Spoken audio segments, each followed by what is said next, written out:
Montessari Marco, sono titolare del panificio di Monteforte d'Alpone, Verona.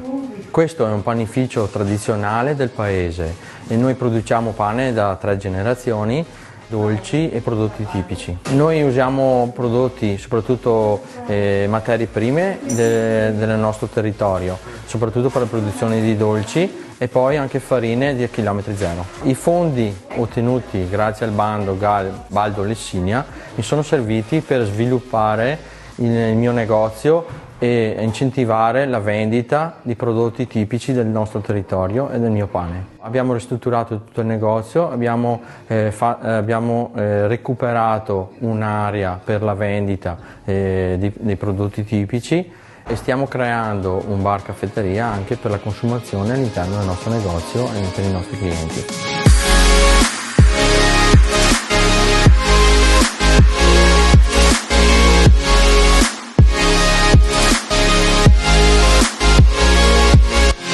Il vantaggio di aver ottenuto subito i fondi AVEPA è stato che ho potuto realizzare il mio progetto, altrimenti non ce l'avrei fatta economicamente. Secondo me questi fondi sono molto interessanti anche in futuro perché hai la possibilità di sviluppare i tuoi progetti e io lo consiglio a tutti i piccoli artigiani soprattutto che intendono valorizzare il proprio territorio.